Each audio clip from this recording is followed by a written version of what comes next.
The throne room of the Velhari Empire was large and cold, and very quiet that morning. Princess Seraphina stood near the top of the wide stone steps, her hands folded inside the sleeves of her silver robes. She had been standing there for almost an hour. Her back was straight, her face was still. She had learned to stand like that when she was very young, to show nothing, to give nothing away, to look like she was made of the same pale stone as the walls around her. Below her, the main doors were open. Prisoners were being brought in. They came in a long line, one after another, shuffling slowly across the polished floor. Their hands were bound in front of them with soft white restraints. Their clothes were dirty and worn from weeks in the transit cells. Most of them were thin. Some of them had bruises. All of them kept their eyes low, except for a few who looked around the room with the careful eyes of people trying to understand where they were and how much danger they were in. They were human, every one of them. They had been captured 2 weeks ago during a military sweep of the outer colony worlds. Her father, the Emperor, had ordered them brought to the capital. He said it was a display of power.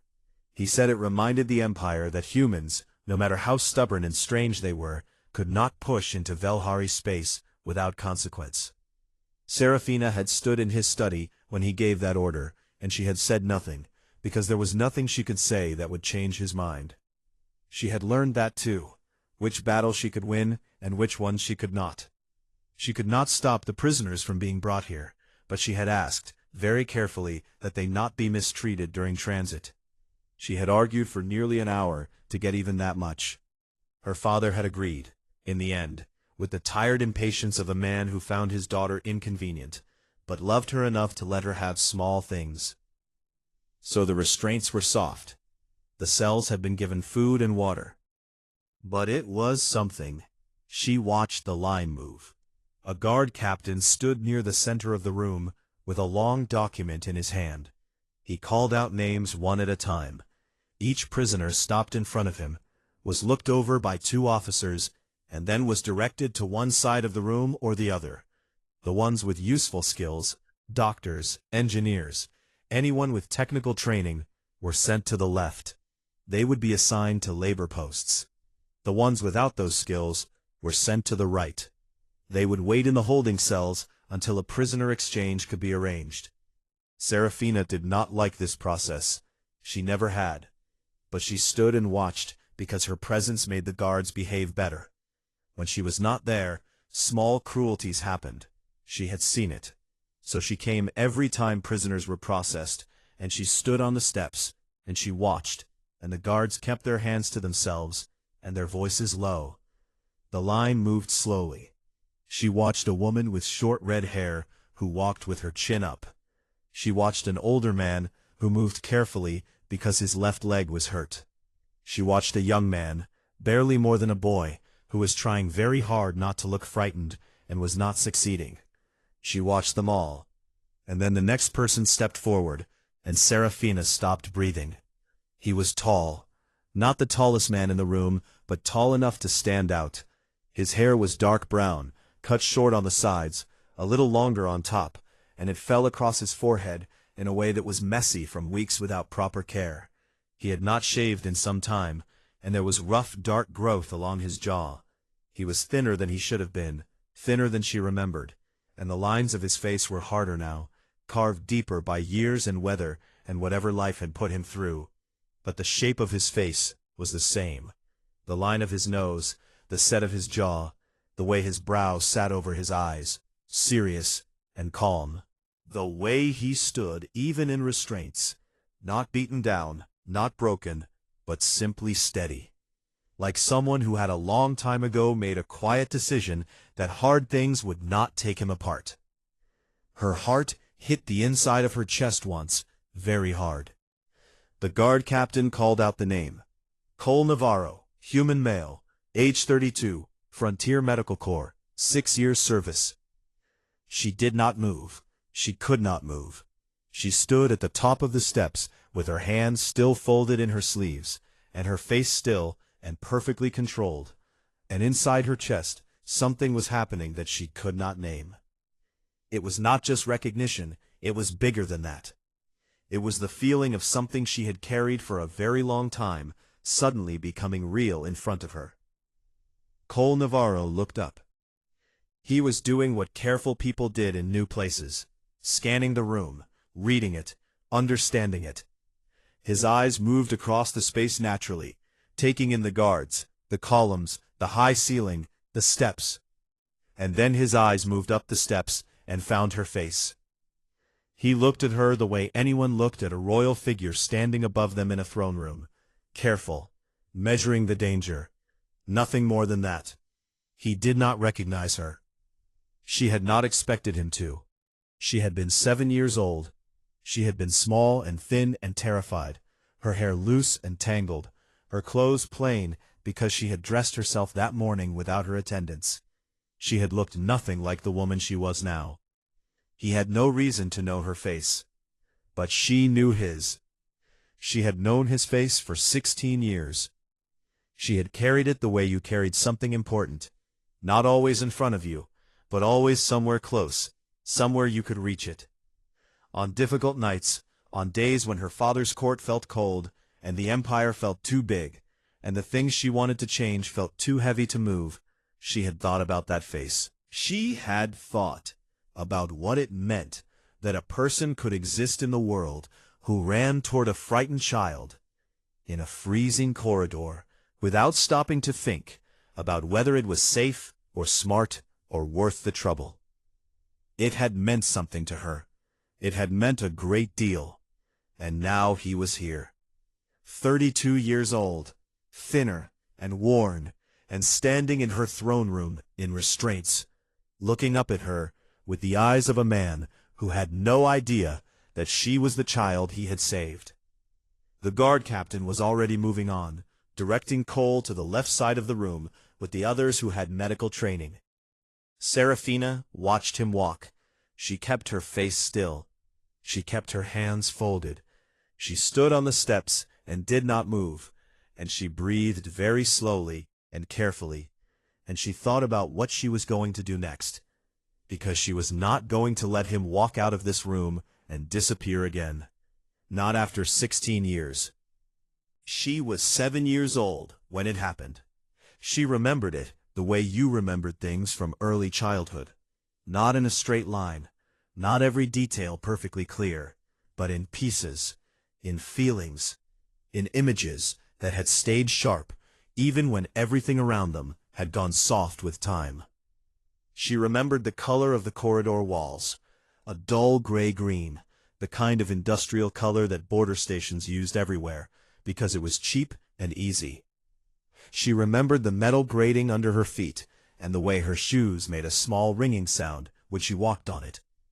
She remembered being very pleased with herself for finding an unlocked door, because she had been exploring for almost an hour, and everything else had been locked. She had not known what was behind the door. Her family had been visiting the border station at Orleth 9 for a diplomatic review. It was one of those events that adults thought were important, and children were brought along to for appearances and then ignored. Her mother had a full day of meetings. Her father had more meetings after that. Her attendants had been told to keep her occupied, but her main attendant, a tired older woman named Chorus, had sat down in a chair outside the visiting suite and fallen asleep within the first hour. The guard assigned to her had done the same thing near the door.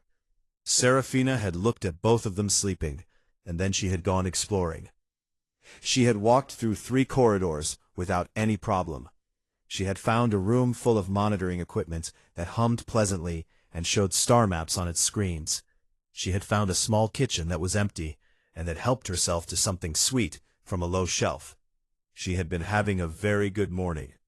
And then she found the door that should have been locked. It opened when she pushed it. She stepped through into a long maintenance corridor, narrow and low-ceilinged, with thick pipes running along both walls. It smelled different in there, metallic and cold, with a faint sharp edge to the air that she did not recognize. She walked about 20 steps in. Then there was a sound above her, a deep, stressed groan from one of the pipes. and then a crack, sharp and loud, and then everything went wrong very fast. The pipe above her burst. The corridor filled almost instantly with pressurized coolant gas. It was not toxic, she learned that later, but it was extremely cold, colder than anything she had ever felt, so cold it was like being hit with something solid. It went into her lungs when she breathed, and her chest locked up, and she could not get air properly, and her legs stopped working, and she went down against the wall. She remembered the cold more than anything else, more than the fear, more than the noise. The cold was absolute. It was the kind of cold that did not feel like temperature after the first few seconds. It felt like weight, like something pressing her down into the floor. The door behind her had sealed automatically when the pipe burst. She could hear the seal hiss. She knew, even at 7, what that meant. She was not a foolish child. She was her father's daughter, raised in a court that did not soften things. She knew that she was alone in a sealed corridor filling with gas, and her legs would not hold her, and no one knew she was there. She thought she was going to die. And then the door at the other end of the corridor opened. He came through it fast, almost at a run, carrying a large kit bag over one shoulder. He was young, she understood that now looking back, though at 7 all adults had seemed equally adult to her. And he was wearing a Frontier Corps uniform, the dark gray kind with the yellow stripe on the sleeve. He was clearly not supposed to be in that corridor either. He had been cutting through, taking a shortcut between sections, probably not for the first time. He saw her immediately. She was against the wall about halfway down the corridor, slumped and unable to stand, and he saw her the moment he came through the door. She watched his face change, watched him understand what he was seeing, watched him look at the gas filling the corridor, and at her, and at the door behind her, which was sealed, and she saw him make a decision in about 1 second. He did not call for help first. He did not go back through his door to find someone else. He pulled his collar up over his nose, took one very deep breath, and he came. He crossed that corridor at a run. The gas was already thick enough that she could barely see the door he had come through. He moved through it without slowing down, and he reached her, and he crouched down and got his arms under her, and he picked her up. He pressed her face against his chest and tucked her head under his chin, and he ran. She remembered the warmth of his arms. After the cold of the corridor, the warmth of another person felt like something extraordinary. She remembered the sound of his heartbeat under her ear, fast, strong, working hard. She remembered that he did not say anything. He just ran. He got them both through his door before he had to breathe again. He sat down on the floor of the next corridor immediately, still holding her, and he took several rough breaths, and then he looked down at her and said, in a voice that was calm despite everything, "You are going to be all right. I have you." She believed him. She did not know why. She was 7 and frightened and could barely breathe, but she believed him completely. He opened his kit bag right there on the floor, and he gave her a small oxygen supply, the emergency kind, a one-use thing, and he held it for her while she breathed, and he kept one hand on her back, steady and warm, and he talked to her in that same calm voice. He asked her name. He asked if anything hurt. He told her the gas was cold but not dangerous, that her lungs would feel better soon, that she had been very unlucky, but also very lucky. She asked him why lucky. He said because he had been taking a shortcut. She had almost smiled at that, even then. When her attendants arrived 20 minutes later, running and pale with fear, the corridor outside the medical bay was full of station guards and officers, and people speaking very fast, in very urgent voices. She was wrapped in a thermal sheet on a cot, breathing normally, watching the door. He was sitting on a bench near the wall. He had a bruise forming along one side of his face, from where he had hit the doorframe in the dark. Someone had given him a cup of something hot. He was sitting quietly, not talking to anyone, not asking for anything. She looked at him from across the room. He saw her looking, and he gave her a small, tired smile, the kind that said everything was all right now, the kind that asked for nothing back. They took her away before she could speak to him, before she could say thank you, before she could ask his name. She had carried that smile for 16 years, and now she knew his name, Cole Navarro, and he was in her throne room, and he was not going anywhere. She waited until the processing was finished. It took another 40 minutes. She stood on the steps the entire time, hands folded, face still, watching the line move through. She watched 31 more people get sorted to the left or the right. She listened to the guard captain read name after name in his flat, official voice. She looked at nothing in particular, and she thought very carefully about what she was going to do. She had learned, over many years of living in her father's court, that the way you did something mattered almost as much as what you did. A decision made in public, in front of guards and prisoners and attendants, became a fact before anyone could argue with it. A decision made quietly in a back room could be questioned, delayed, undone. She had used that knowledge before. She intended to use it now. When the last prisoner was sorted and the guard captain rolled his document closed, she descended the steps. Her attendant, a young woman named Lyrian, who had been with her for 3 years and was very good at keeping a calm face when surprised, fell immediately into step at her right side. "Your Highness, the afternoon review begins in 2 hours. Lord Merev is expecting—" "Send word that I will not be attending today," Serafina said. "Reschedule it." Lyrian was quiet for 1 step. Then, "He will not be pleased." "No," Serafina agreed, "he will not." She kept walking, directly across the throne room floor toward the group of prisoners on the left side, the ones with useful skills, the ones assigned to labor posts. The group was about 20 people. They were standing loosely, most of them looking at the floor, a few looking at the high windows. 2 guards stood at the edges of the group. The guards saw her coming. They straightened fast and moved aside without being asked. The prisoners nearest to her took a step back. Not running. There was nowhere to run, but the instinctive small movement of people who were not sure what was about to happen to them. She moved through the gap until she was standing in front of Cole Navarro. He looked at her directly. He did not look at the floor the way some of the others did. He met her eyes with the steady wariness of a man who was calculating his situation carefully. There was no aggression in it, no defiance. Just a person trying to understand how much danger he was in, and from which direction it was coming. "Cole Navarro," she said. "Yes," he said. His voice was low and even. "Frontier Medical Corps, Orlef Sector." "That is correct." She held his gaze. "Before the frontier posting, your previous assignment." He was still watching her carefully. Something had shifted slightly in his expression. A small increase in focus, the look of someone who had noticed that this conversation was not going where conversations in throne rooms usually went. "Border station duty," he said. 2 years. Orleth 9. The throne room was very quiet. She let the silence sit for a moment. Then she said in the same even voice, "There was an incident at Orleth 9, 16 years ago. A maintenance corridor. A coolant pipe." She watched his face. She watched him hear those words, and process them, and begin to reach for something.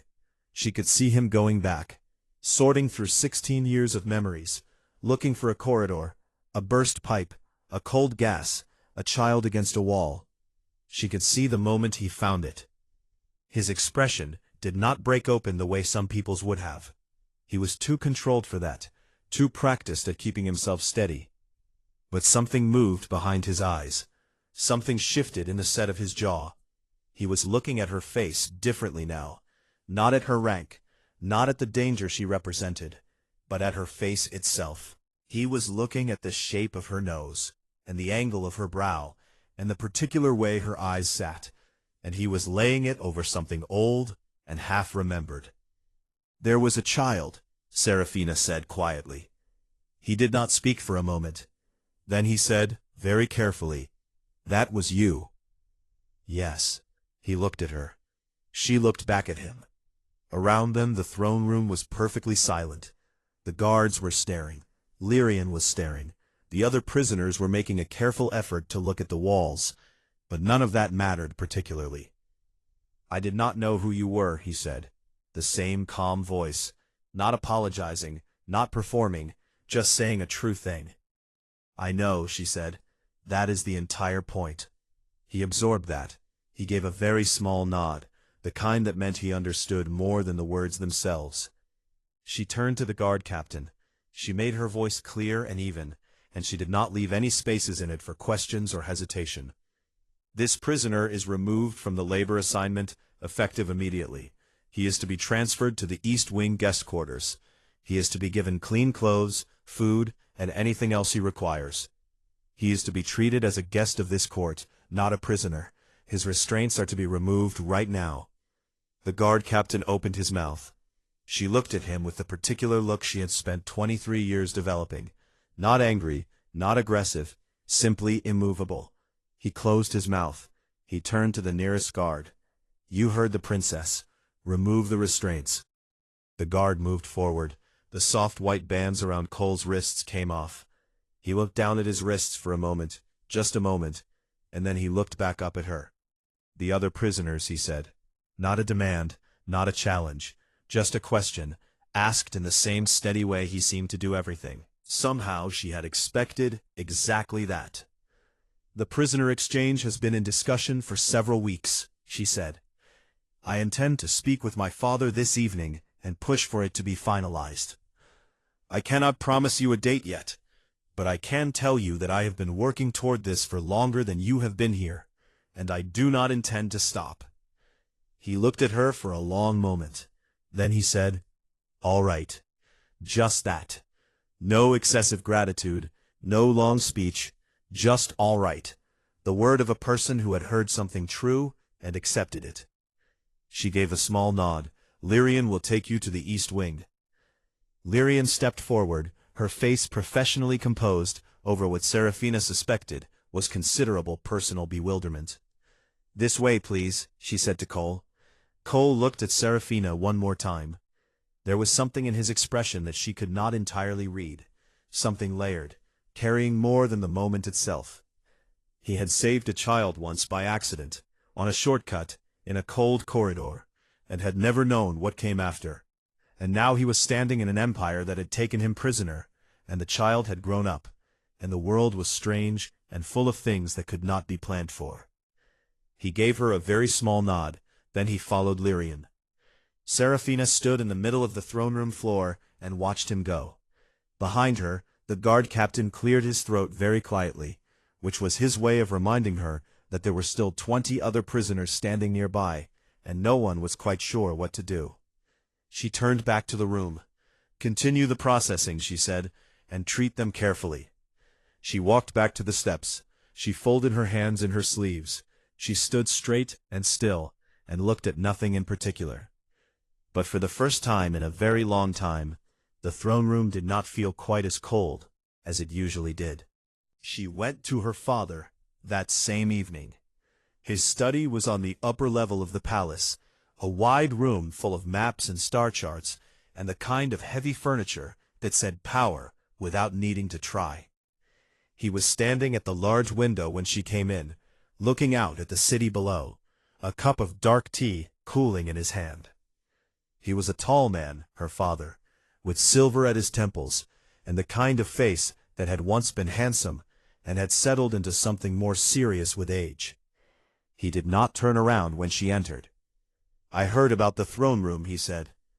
"I expected you would. You pulled a prisoner from the labor assignment." He turned now, looking at her over the rim of his cup. In front of the guards, in front of everyone. Yes. He studied her. Her father had many qualities she disagreed with, but he was not a stupid man. He had never been a stupid man. He looked at her the way he always looked at her when she came to him with something, searching for the angle, trying to understand the shape of what she wanted, before she said it. "Explain it to me," he said. She had thought carefully about how to do this. She could tell him the full story, the corridor at Orleth 9, the burst pipe, the child against the wall, the young soldier who had come through the door. She could tell him that the man in the throne room was the person who had saved his daughter's life when she was 7 years old, and she suspected that would work, because her father loved her in his particular cold way, and that story would move something in him. But she did not want to do it that way.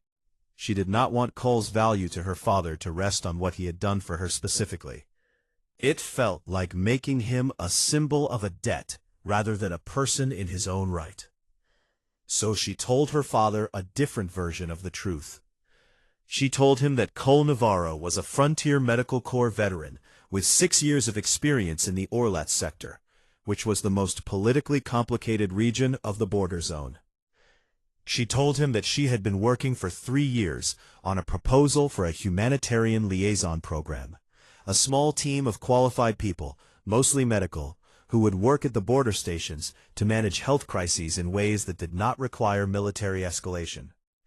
She told him that Cole was exactly the kind of person that program needed: experienced, trained, calm under difficult conditions, and that it would be wasteful to put him in a labor post when he could be doing something that would benefit the Empire's relationship with the outer colonies. Her father listened without interrupting. When she finished, he was quiet for a moment. Then he said, "You have been building this program proposal for 3 years, and you have never mentioned it to me."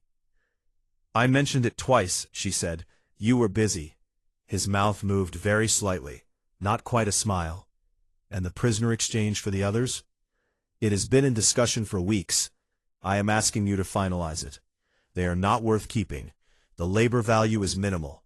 The diplomatic goodwill from releasing them is worth considerably more." He looked at her for a long time. She stood straight and kept her hands at her sides and looked back at him. He was not a man who gave things easily. He had not built an empire, or kept one, by being generous.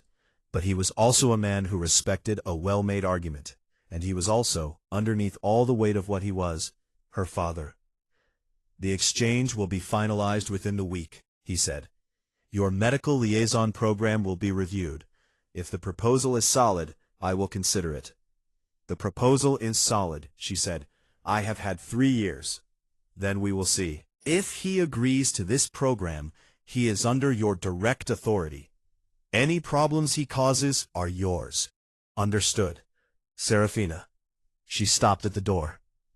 "Be careful," her father said, without turning around, "about the things you do for people simply because you feel you owe them."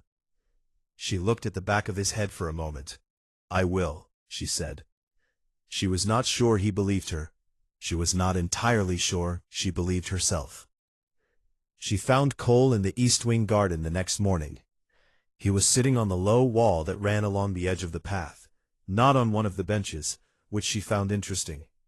The benches were where guests sat. The wall was where someone sat who was not yet sure they were a guest. He had clean clothes, Valhari cut, a plain dark blue, and his hair had been washed and he had shaved, and he looked like a different person than the man who had walked into the throne room yesterday. Less worn, still serious, still carrying that settled quietness that seemed to be simply part of him, but less like someone at the end of a long and difficult thing. He stood when he saw her. Old habit, probably, the kind of thing that got trained into soldiers. "Sit down," she said, "please." He sat back down on the wall. She sat on the bench opposite him. The garden was nice in the morning. Silver-leafed trees lined the path, and the light came through them in long pale strips. Somewhere at the far end there was a small fountain that she could hear, but not see. It was one of the quieter parts of the palace, and she came here sometimes when she needed to think, without anyone watching her think. "How are you?" she asked. He considered the question as if it were a real question, which she appreciated. "Better than yesterday," he said. "The food helped." "Good." A small silence settled. She noticed that he did not fill silences with noise just to fill them. A lot of people did that in her presence, rushed to talk, to perform, to fill the space around her with words. He just sat and let the quiet be what it was. "I spoke with my father last night," she said. "The prisoner exchange has been approved. Your people will be home within the week." Something moved across his face, a loosening of something that had been held tight. "Thank you," he said, and the words were simple and direct, and meant exactly what they said. I also spoke to him about a program I have been working on, she continued. A humanitarian liaison post for the border stations. Medical coordination, health crisis management, work that keeps small problems from becoming large ones. I would like you to consider it. He looked at her steadily. You want me to stay? I want you to consider it. It is a real position with real work. You would not be a symbol or a token.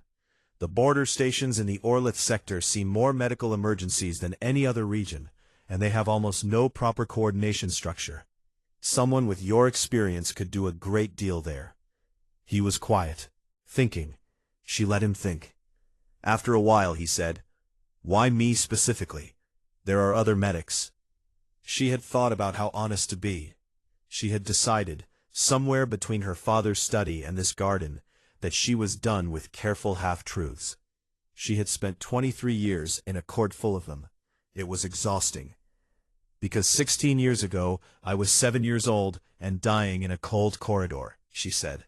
And you came through a door you were not supposed to be in, and you picked me up, and you did not leave me, and I have spent a long time thinking about what kind of person does that.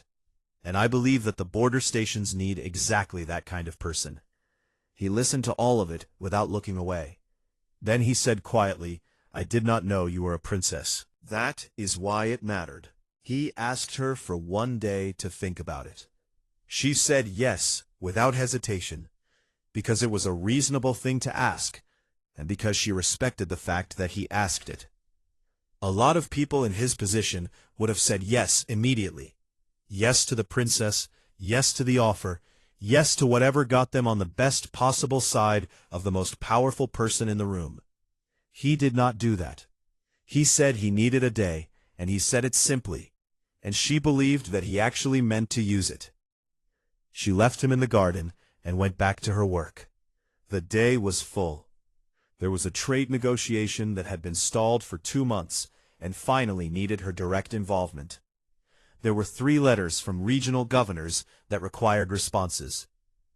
There was a meeting with the palace architect about the water systems in the older sections of the building, which had been failing slowly for years. She moved through all of it carefully, and she did not let herself think too much about the man in the East Wing. Or she tried not to. She was not entirely successful. She found herself, in the middle of the trade negotiation, thinking about the way he had looked when she told him the prisoner exchange had been approved. That loosening of something held tight. She found herself thinking about it because it had been so clean. No performance, no excess. Just a person who had been carrying worry for other people and was allowed to put it down for a moment. He had been worried about the others, not just himself. She had noticed that. She had noticed it the way she noticed things she did not have a good word for yet. That evening she had dinner with 2 of her father's senior advisors, a dull affair that required her to sit and listen to them discuss border tariffs for 2 hours. She sat and listened carefully, and said the right things at the right moments, and inside her head she was very far away. Lyrian caught up with her afterward in the corridor outside the dining room. The human guest has been quiet today, Lyrian said, in the tone she used when she was reporting a fact, but also testing whether Serafina wanted to discuss it. He spent most of the afternoon in the East Wing library. Serafina looked at her. The library? Reading, by all accounts. Lyrian paused. Velhari history mostly. He asked one of the staff for help finding the section on the outer colony agreements. The border treaties. Serafina considered that.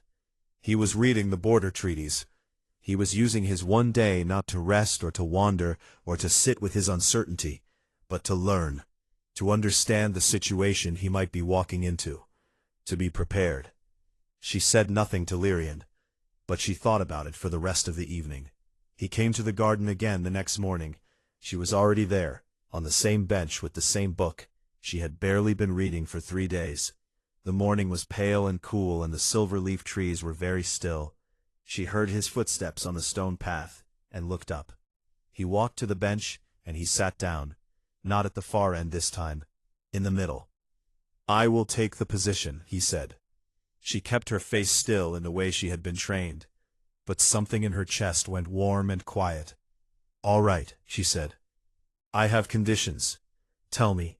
He turned slightly toward her, and she could see that he had been thinking carefully about this, arranging it in his head. "The work has to be real. I am not going to sit at a desk with a title and no actual function. If I am going to the border stations, I need real authority to make medical decisions and coordinate resources without having to ask permission from a military officer every time." "That is the design of the program," she said. "That was always the design. I also want a direct communication line. If something is happening at the stations that needs your attention, I need to be able to reach you without going through 6 layers of administrative process." "Agreed. And I want it in writing. Not as a gesture. As an actual official document with your name on it, that I can show to a border station commander who does not want to take orders from a human." She almost smiled. "You read the border treaties." He looked at her. "I read the border treaties." "Then you understand what the commanders there are like." "I understand exactly what they are like," he said, "which is why I want the document." "You will have it," she said. "I will have it drawn up today." He nodded. He looked out at the garden for a moment. The small fountain at the far end was audible in the quiet, a low, steady sound. One of the blue-winged birds that lived in the palace grounds landed on the path a few meters away and looked at them both with bright, serious eyes. "There will be people who do not like this," he said. Not a question, just a thing he knew. "Yes," she said honestly. "Some of my father's court will question it. They will say a human in a crown-adjacent position is a political risk. They will say it sets a precedent they are not comfortable with. They will say a great many things. And I have dealt with those people for my entire life," she said. "I am not afraid of them." He was quiet for a moment. "Why are you doing this?" he asked. "Not the program. I understand the program, but this specifically. Pulling me out of the prisoner line, the conversation with your father, all of it. You could have just let it go. 16 years is a long time. You did not owe me anything." She thought about how to answer that honestly. "When I was 7 years old," she said slowly, "I grew up in a place that taught me that power was the most important thing, that rank and strength were what determined the value of a person, that a Velhari royal was worth more than a human soldier by simple fact of what they were. And then I was dying in a cold corridor, and you came through a door, and you did not think about rank or value or what you were owed. You just came. You just picked me up." She looked at him. "That was the first time I understood that the things I had been taught were wrong. And I have spent 16 years trying to be someone who is worthy of what you did." He was very still. She felt slightly exposed saying it out loud like that. She was not accustomed to it, but it was true, and she had decided she was done with half-truths. After a long moment, he said, very quietly, "I just took a shortcut." "I know," she said. "That is exactly what I mean." The blue-winged bird on the path decided they were not interesting, and flew away into the silver trees. The fountain ran steadily at the end of the garden. The morning light came through the leaves in long, pale lines. Cole Navarro looked at the woman sitting beside him, the princess of an empire, 23 years old, who had built a 3-year policy program because of something a tired 18-year-old had done by accident in a cold corridor. And he was quiet for a moment, with all of it. Then he said, "I would like to do the work well." "I know you will," she said. "I will probably argue with you sometimes, when I think you are wrong about something." "Good," she said. "I need someone who will." He looked at her for a moment with something in his expression that was not quite a smile, but was close to one, warm, and a little surprised, like a person who had expected something difficult and found something easier instead.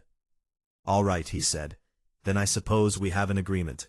"We do," she said. She did not offer her hand, because that was not how her people formalized things. She simply nodded, once, and he nodded back. And it was enough. Some things were simply decided between two people in a quiet garden with no one watching, and that was all they needed to be real. The empire outside the palace walls went on as it always did, loud and complicated, and full of people doing difficult things for difficult reasons. But something had shifted inside it. Not dramatically, not with any announcement or fanfare, just quietly, the way real things usually changed, one person at a time, one decision at a time, one garden bench at a time. It had started, 16 years ago, with a human who had taken a shortcut. And it had become something that neither of them had words for yet.